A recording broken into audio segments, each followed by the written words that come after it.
रामकृष्ण हरी, रामकृष्ण हरी, रामकृष्ण हरी. तर सुरुवात करण्याआधी मला तुम्हा सर्वांना प्रश्न विचारायचा आहे. प्रश्न विचारायचं म्हटलं तर असं नाही म्हणू शकत, मी विचार करते तुमचं मत जाणून घ्यायचं आहे ह्या प्रश्नावर की तुमच्या मते माणूस मोठा कशामुळे होतो. माणूस मोठा कशामुळे होतो कोण सांगू शकेल? कर्तृत्वाने. अजून? गुणांनी. बरं, नमस्कार, मी निवेदिका सायली. मी तुमच्या समोर आज एका अशा संताविषयी गोष्ट सांगणार आहे ज्यांनी 700 वर्षापूर्वी या प्रश्नाचं उत्तर काहीसं वेगळं दिलं. आणि ते असं म्हणतात, अवघा रंग एक झाला, अवघा रंग एक झाला, रंग रंगला श्रीरंग. म्हणजे प्रत्येक जीवामध्ये परमात्मा वसतो असं सांगणारे संत श्री ज्ञानेश्वर महाराज यांच्या चरणी विनम्र अभिवादन. तर मित्रांनो, संत ज्ञानेश्वर महाराज यांचं आयुष्य हे पूर्ण संकटावर मात करून सत्याचा विजय कसा होऊ शकतो यावरच आधारित आहे. त्यांच्या आई वडिलांमुळे त्यांना खूप साऱ्या वेदना सोसाव्या लागल्या. समाजाने त्यांना मान्यता सुद्धा दिली नव्हती. त्यांना मुंज करण्याचा अधिकार नव्हता किंवा वेद शिकण्याचा सुद्धा अधिकार नव्हता. समाजात मिळून मिसळून राहण्याचा तर अजिबातच अधिकार नव्हता. अशा वेळेस एखादा सामान्य माणूस काय करेल तर निराश होईल, हताश होईल. आणि आजकालच्या युगात तर आपल्याला माहितीच आहे सर्वात सोपा उपाय तो म्हणजे जीव देईल. पण आपले ज्ञानेश्वर महाराज यांनी अपमान सोचला पण त्यांनी हट्ट मात्र सोडला नाही. दारं बंद झाली पण त्याने ज्ञानाचा मार्ग तो काही सोडला नाही. आणि समाजाने त्यांचा तिरस्कार केला पण त्याने समाजाचा द्वेष मात्र केला नाही. कारण त्यांचं मान्य असं होतं की माणसाचं आयुष्य हे त्याच्या जन्माने नाही तर त्याच्या ज्ञानाने आणि कर्माने केले जाते. आणि हीच स्टोरी सांगणारी ही गोष्ट आहे हीच गोष्ट सांगणार आहे पैठणच्या आपल्या सभेतील, पैठणच्या धर्मसभेमध्ये.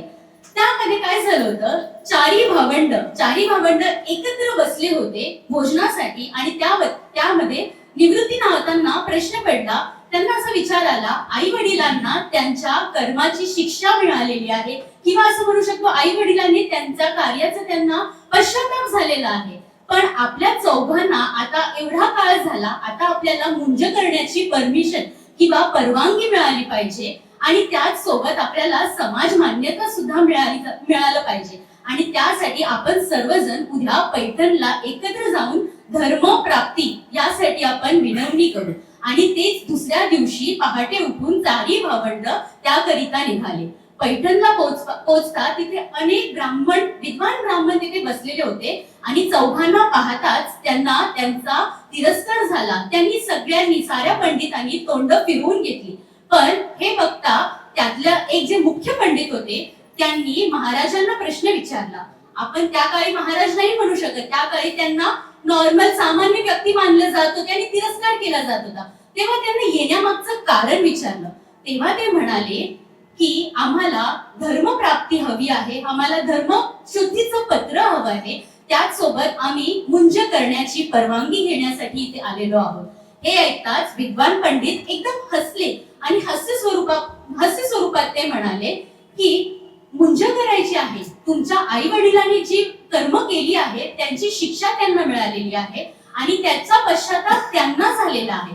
पण त्यांची मुलं म्हणून तुमच्यावर अनेक पाप लागलेली आहेत आणि धर्मामुळे तुम्हाला त्याचं शुद्धीपत्र मिळू शकत नाही. हे ऐकताच ज्ञानेश्वर माऊली महाराज यांना अनेक प्रश्न पडले.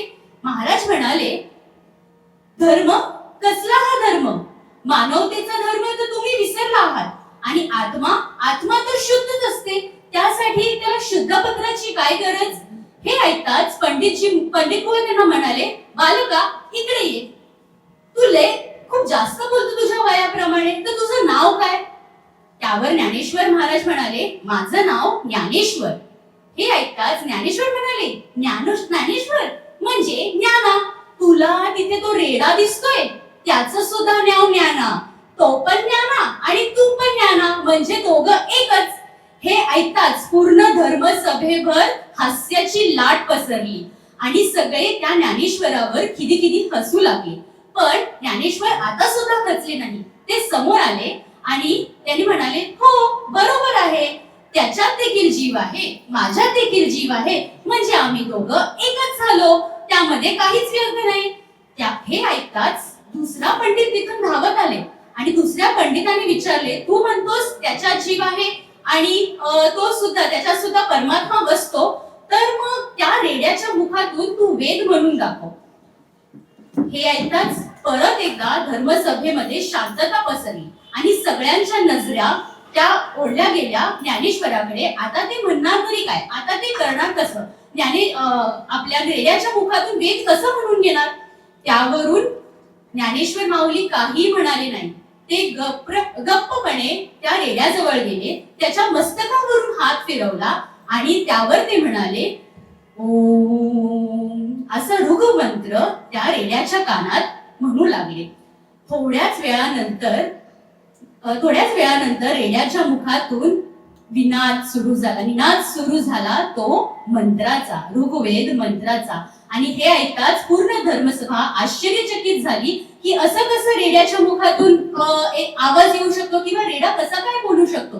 म्हणजे हा मुखातून आवाज काढणारा कोणीही सामान्य व्यक्ती नसून हा एक परमात्माचं रूप आहे. आणि त्यावर जे थोड्याच वेळा आधी एकदम खिदी हसत होते, पूर्ण धर्मसभा जी हसत होती, ती सर्व सभा नतमस्तक झाली आणि ज्ञानेश्वर माऊलीच्या चरणी ते विनम्र झाले. आणि नंतर ज्या पंडितांची त्यांची तुलना रेड्यासोबत केली होती, ते नारायणाच्या पायाशी आले आणि ते म्हणाले, तू तर साक्षात देवाचं रूप आहे, तुला शुद्ध पत्र देणारे आम्ही कोण.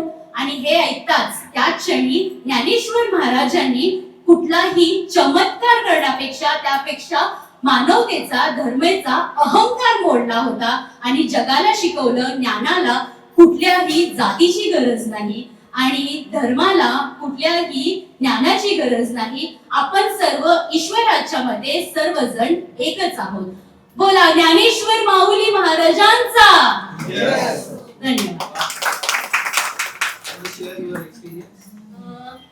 एक्सपिरियन्स सांगायचं झालं तर मी असं म्हणू शकते, ऍक्च्युअल मध्ये अनुभवातून अनुभव घ्यायला मी आले आहे असं मी म्हणू शकते. आवाज मध्ये येऊन सरांना आपण फॉलो करतो, इंस्टाग्रामवर त्यांच्या स्टोरीज बघतो आणि त्यांच्यासारखं काहीतरी वेगळं आपण शिकण्यासाठी जातो.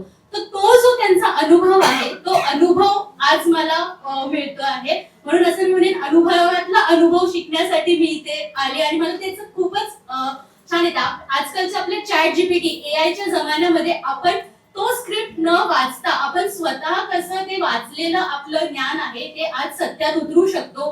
जिथे कुठे आपण अँकरिंग करतो तेव्हा कसं त्याचा उपयोग करू शकतो ते सरांथ्रू आम्हाला शिकवायला मिळतं. थँक्यू सो मच सर त्यासाठी.